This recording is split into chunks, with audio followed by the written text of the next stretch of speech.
boxing news.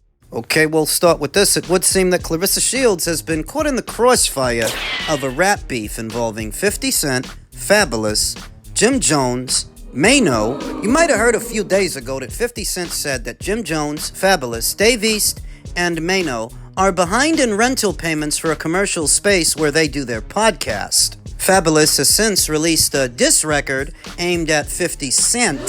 So now the hip-hop community is awaiting 50 Cent's response. Will he release a rap record of his own? Papoose chimed in saying, No, stop deflecting, Curtis. The world is still waiting for your response to Fab and them.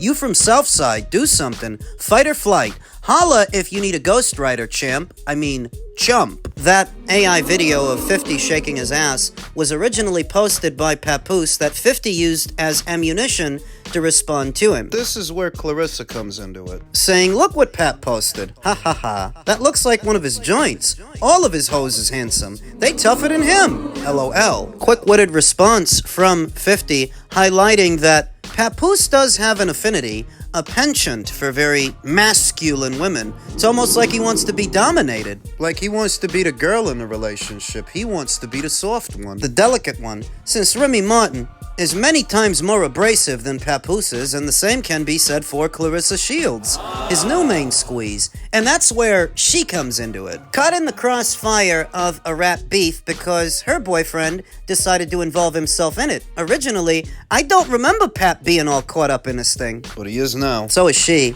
I feel like ever since Claressa Shields tried to venture outside of the boxing space and move into the hip-hop space, she's been subject to a lot of criticisms, things that people wouldn't normally say about her. In the boxing space, they now say in the hip-hop space, where it's a younger crowd, and they're a lot less respectful of one's accomplishments. I noticed that there are more content creators covering Claressa now than before, though not in a good way. These are not boxing pundits or boxing fans, and they're not fans of Claressa based on what they say about her. So now that she's exposed to a world outside of the boxing world, she seems easy prey, as is the man who's dating her, Papoose. I mean, this is what you picked for yourself? There is something very awkward about their relationship. I can't quite put my finger on it. Claressa seems sort of boy crazy, except that she's in her early 30s. So it's awkward? There's something there that reeks of desperation. Desperation on her part, not his. Papoose has got to be, what, close to 50 years old if he's not 50 already? And, he's dating a woman 20 years younger than him, so it's not necessarily a bad look for him. Not the worst. Not necessarily. Though there is something awkward about the union. You just get the sense that Claressa's a lot more smitten by him than he is by her. I heard a rumor, not but a day or so ago, that he actually spent the holidays with his ex and their children. He didn't spend it with Claressa, which makes for an awkward situation. If there is a silver lining here to all of this and Claressa being caught in the crossfire of a rap beef that did not originally involve her, is that it does get her talked about, for better or worse. It does get her exposure. The old saying goes that any publicity is good publicity, good or bad. Claressa has a unique talent of making herself look bad to where she doesn't care. So long as she gets talked about, and these public figures that she's now tied to, tenuously, are a lot more well-known than most within the boxing space. These are recording artists. So being tied to them in some way, shape, or form, could that be parlayed into dollars, into finance? We'll see. That's a story that only time can tell, but now she is the butt of a lot of jokes. Currently, she's the butt of 50's jokes that your guy Papoose seems to want to date some really masculine women. Careful that he doesn't really want to date men. Man. Claressa being as outspoken as she usually is, I expect a prompt response from her to 50. I think she actually relishes the opportunity to have these back and forths with more well-known public figures than she is, like the one that she had a few months ago with Cameron. Over the viewing figures for Taylor versus Serrano 2, she messaged him, then she had an adverse reaction when he told her, you've got some catching up to do. That their rematch, albeit a co-main event, was still more watched than any fight of hers, and, she didn't like that, but it's the truth. Now fast forward, I expect to see a similar back and forth between her and 50. All those rappers, all those guys, they didn't like what he said, that they're behind on their rent for what's supposed to be a commercial space they use for their podcast. You know, he's always had a penchant for stirring the pot. When breaking through as a recording artist, that's actually how he made a name for himself. Stirring the pot. And even after moving away from being a recording artist and moving into film and media and production, he still maintained a unique talent for stirring the pot and riling people up. So that now if Claressa is caught in the crossfire of one of his beefs with somebody else, you better realize this ain't the boxing space no more. They're not gonna pull punches on you out there. They don't care about your 2 medals or the soup ladies and soccer moms you like to pummel on in what are empty weight classes or how many vacant titles you've picked up. They don't care about any of that shit. I think within the boxing space, a lot of people make a conscious decision to pull punches on Claressa, not say it like it is. Whereas outside of that space, it's a completely different crowd with a completely different etiquette, if you even want to call it etiquette. Might get her feelings hurt out there. She didn't start this. This is one of the few times where it wasn't Claressa that threw the first punch. Maybe that's the difference between the space she normally occupies and this one.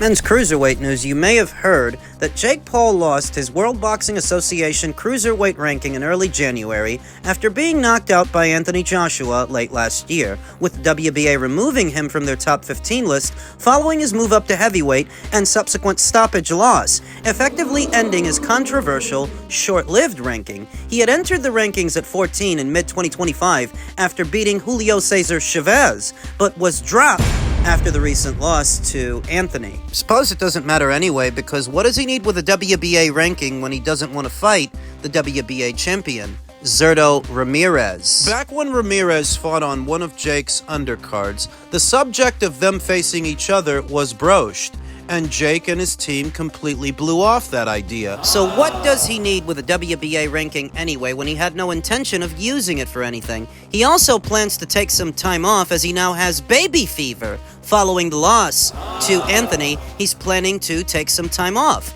It was ludicrous to think that Paul could compete with a former 2-time heavyweight champion, and his tactics showed that. Paul had requested a 22-square-foot ring, and he used every inch of it to keep himself out of harm's way. Eventually, however, Paul was running on fumes from his constant movement, and Joshua put an end to him midway through round 6. I won 2 rounds for sure, and then he won 2, and then I got dropped, said Paul of the fight. But yeah, I was doing good. I just think my cardio, just the mental pressure of the big guy and sparring the big people is different in 10-ounce gloves. So I was feeling his power a lot more, but it was a great experience. Like, I learned a lot in there. It seemed as though Paul could not deal with the 245-pound Joshua and his sheer size and force, as well as Paul's constant running, tired Jake out, a natural cruiser. Paul revealed, however, it was much more than that. It was just mental pressure. It was just like him imposing his will on me and being massive and the big shots landing, he said. And then, yeah, it pretty much all goes downhill from there. But I wish I had more than 3 weeks. I think to prepare, to maybe have put on some more muscle to be able to sit there, hit him. And then I should have gone to altitude to train. That was my biggest mistake. I felt good about the camp, Paul said, but I just needed to have that extra level of cardio for this, and that only comes from going to high altitude. I think the camp wasn't 100%, no, just because I was weighing 200 when we confirmed the fight, and then I had to gain more weight. But yeah, man, it's a great experience overall to be in there with someone who is that good. I learned a lot, and I see where I could have done better. I'm a little disappointed, but I also know how good he is. But I had him wobbled at one point. In his own mind, he did. In reality, Jake Paul landed his best shot, a looping right over the top that Anthony easily absorbed and kept on coming. I was on the ground. I was like, that was a good shot, Paul said, after being knocked down. To be honest, I wasn't surprised by his power, but he surprised my jaw. Some would think that the devastating finish from Joshua would be enough to put Paul off from ever entering the ring again. Yeah, I'll be back in the ring, he responded to retirement rumors. I'm going to take some time off to go support Judah Leardom, his girlfriend, and Dutch speed skater at the Olympics. She's going to move to Puerto Rico, maybe go snowboarding or something. Paul could also start a family in his time away from the sport. Honestly, I'm ready, bro, he said of having children. I have such baby fever. And he could do that for a few months, but don't lose sight of the fact that he won't be the one carrying the baby. In all actuality, he can come back whenever he wants after his jaw recuperates from being broken into places. I think the real issue for Jake is he's running out of high-profile fights that he can actually win. Fighting Anthony Joshua, I said before, was not a scripted waltz. It was an act of desperation after the collapse of what was the Gervonta Davis fight. They needed to find somebody big and somebody fast. Big enough that Netflix would still bankroll the show, and fast enough that they could save the date. So they rolled the dice on Anthony. But when you've already been there and done that with Mike Tyson, and you actually rolled the dice with a two-time former unified champion in Anthony Joshua, what other big fights are out there for you? Ones you can actually win. I heard him say that he will return to his natural weight of cruiserweight, but let's be honest, that's not going to make a difference. You start fighting world-class cruiserweights, you start getting beat by world-class cruiserweights. That's why the bit about him losing his WBA ranking is much ado about nothing, since he wasn't going to use it for anything. I don't think he actually means to fight any of the belt holders in the cruiserweight division, as he would lose thoroughly to all of them. And the whole sales pitch about him meaning to become a world champion in the sport of boxing was more hot air, because if that were your intention, you wouldn't be fighting former MMA fighters or basketball players. You would have taken a more conventional route that would have better prepared you for who you're going to fight at the top. Jake hasn't done that. And I don't mind him or resent that he's made all this money from the sport of boxing, since he already had an audience before he started boxing. And that's who migrated over to see him do whatever it is he's doing. It's just addressing the sales pitch that Jake still means to win a world title in boxing. I don't know from who. But if it really was about winning a world title, his resume would look a lot different, and honestly, he may not have made it this far if you had to fight real journeymen and real gatekeepers. A lot of aspiring world champions get found out along the way before they ever get to sniff at an alphabet title. That if Jake would have went a more conventional route to ready himself for a belt to fight for one, he may not have made it this far. Credit to him for knowing how to promote himself and draw attention to himself, even if his boxing is not the best. Credit to him for having the cojones to go in there with an Anthony Joshua and take his lumps. I mean, he's either got cojones or he's crazy. But as far as winning a world title, it's not going to happen. I don't see it. And as far as an ETA for what will be his ring return, yeah, I don't see that happening anytime soon. Just in keeping with the theme of all things cruiserweight, Ryan Rozicki returns March 7th after injury-ravaged 2025. Cruiserweight contender Ryan Rozicki is finally ready to turn the page to 2026 after a snake-bitten 2025 campaign halted by injuries. Rozicki will face Gerardo Mellada on March 7th in a 10-rounder to headline a Three Lions promotion show